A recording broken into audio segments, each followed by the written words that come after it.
Ladies and gentlemen, esteemed guests and adventure enthusiasts, good evening.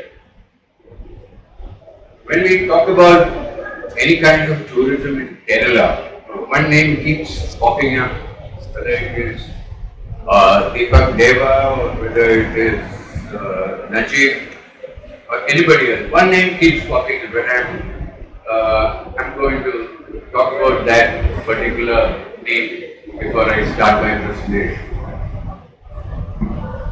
There was no adventure tourism in Kerala in the pre-2000s. So probably the first time somebody talked about was in 1995 when I made a telephone call to the Casino Hotel and I said, can I speak to Mr. Jose Dominic? I didn't know Jose Dominic then. So can I speak to Mr. Jose Dominic? And one thing about Casino Hotel, the Casino Group, is that they don't ask questions, who's your father, who's your mother, where are you from, nothing. So if you want to speak to somebody, next thing they do is they connect you to that person. So I spoke to Mr. Jose Dominic. And I said, sir, I'm Commander Samuel, can I come and meet you? So he said, sure. So he gave me the time and date, it was the next day actually. Next day I walk across to Casino Hotel and I meet up with Jose Dominic. So introduced myself and he said, yes, what is it about? Now what you see there is just a picture flashing, so it is not a PowerPoint presentation as such. It's some adventure activity presentation will keep going. So Mr. Dominic asked me, what is it about? And I said, I want to start a live-about diving facility off the Lakshadweep. And I want the Casino Group to support. So he said, very good idea. Talked about it. The next thing he asked me is, have you left the Navy? I said, no. Have you bought the ship or the boat? I said, no. He said, do both, leave the Navy, buy the boat, and then we'll talk again. So it was 5 years later, in 2000, I met him again and I said, no, I've left the Navy, I haven't bought the boat, but I'm starting an adventure tourism company. So that is where it all started. So till the end of the last millennium, in spite of a huge potential, there was no adventure tourism in Kerala. Then two naval officers, one a pilot, that's me, and my business partner Thomas Zacharias, Commander Thomas Zacharias, we decided to start an adventure company in Kerala. Now, we hung up our uniforms in spite of people laughing at us, people saying it was a foolish idea. We went ahead and started this company called Calypso Adventures. That perhaps was the first adventure tourism company in Kerala.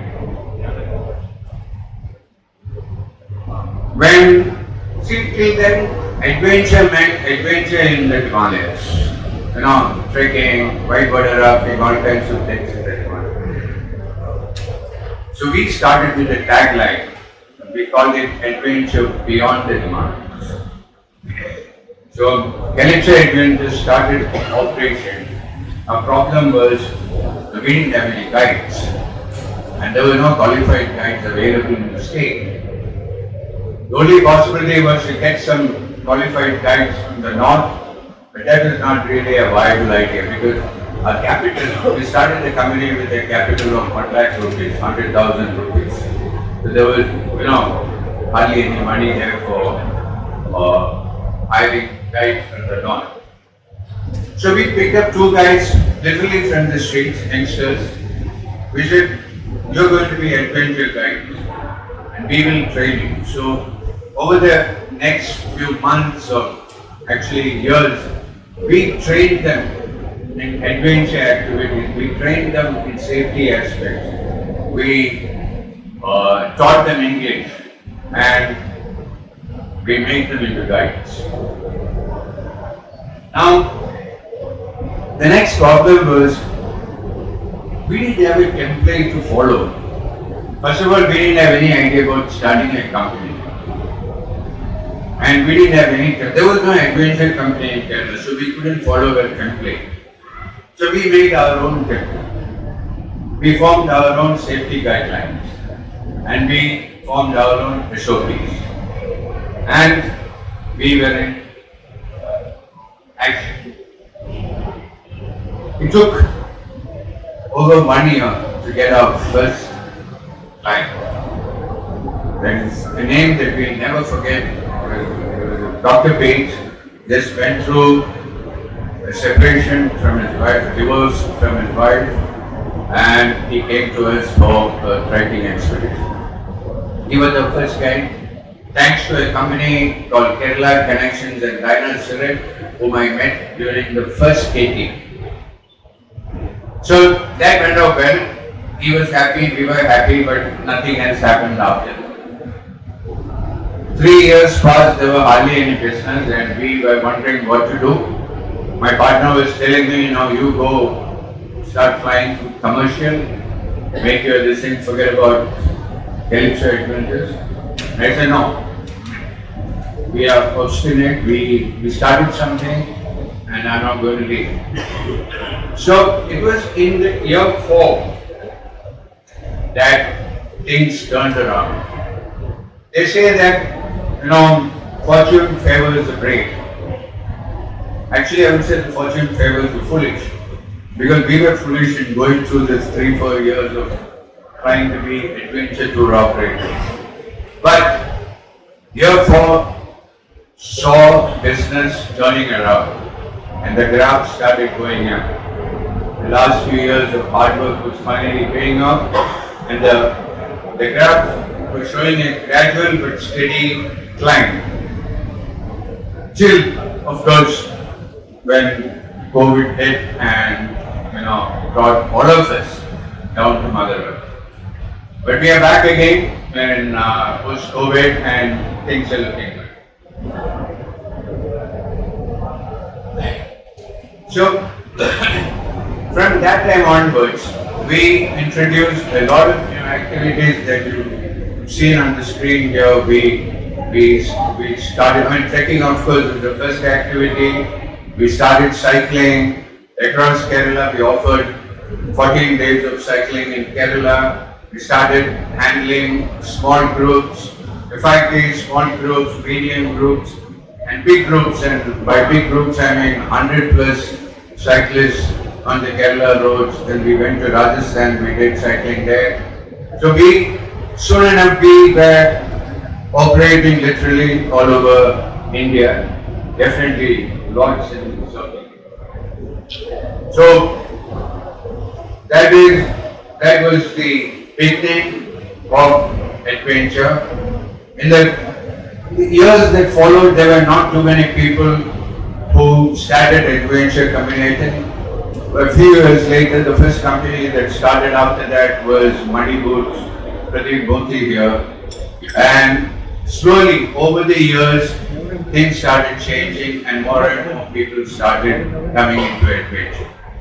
Today, there are 20-25 plus people who are doing adventure who have come in and introduced very new items besides the one that I have spoken about. We have zipline, Pradeep does ziplining across the state. There's so many others who do ziplining in a very safe and professional manner. We have scuba diving in Kovalam, we have surfing in Kovalam, we have paragliding in Varkala and Vagaman. And so there are so many things that develop over the next few years. The government finally recognized the potential and the government started a society called the Kerala Adventure Tourism Promotion Society. Now KATPS looks after the interests of adventure tour operators, moderates them, trains them, does all kinds of things. And Kerala today conducts two international events.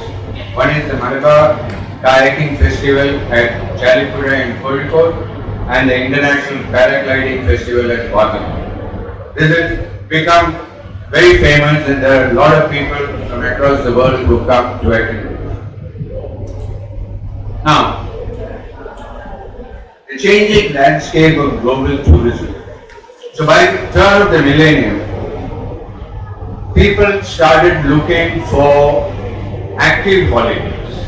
They were leisure holidays was passé and there was a large number of people who were looking for active holidays. And the shift actually went on to experiential travel, which placed emphasis on adventure, authenticity, and physical engagement with nature and culture. And Kerala had all of this in plenty. The increased demand for these kinds of experiences coincided with the rising awareness of environmental conservation, ecotourism, and sustainability. Now, these are all fancy words that came in, in the early 2000s. But the fact is that Kerala already had them. We never named it as responsible tourism or ecotourism, but Kerala was already following all the principles of responsible tourism and ecotourism. Now, let's look at what makes Kerala an ideal destination for soft adventure. Now, we are not the Himalayas. We don't have very tough activities to offer to the people. But we have plenty of activities of a softer nature which is accessible to ordinary people. It is, you don't have to be a mountaineer to do a trekking in Kerala or climbing the Mishapur. You don't have to be really an adventure, hardcore adventure. We had activities which was available to literally everybody. When we started cycling 2003, 2004, there were hardly anybody cycling in the Kerala roads, except for our people who, we didn't even have cycles, we had to import cycles. But today, you see there are hundreds of people who are doing cycling 60, 100 kilometers every day in Kerala, some tracks across India. 2 more minutes. 2 more. Yeah, I finished. And okay, I'm fast forwarding it a little bit. So, how does adventure tourism impact the local community? Adventure tourism has a positive impact on the local communities in Kerala. It has opened up new avenues of employment, with local guides, instructors, and hospitality providers playing key roles in the industry. Moreover, by promoting eco-friendly tourism, Kerala's adventure tourism sector has encouraged local communities to preserve their natural surroundings, creating a win-win situation for both travelers and residents. In closing, I would say thank you very much for your attention, and I hope this exploration of Kerala's adventure tourism journey inspires you to discover more of what this incredible state has to offer. Let's continue to celebrate and promote adventure tourism in ways that benefit both the travelers and the environment, ensuring that Kerala remains a top destination for adventure for generations to come. Thank you very much. Thank you very much, Commander Sam. Thank you very much for explaining your journey very well. And I know that you all know that it was a very tough journey, but we are successful. It's a great satisfaction.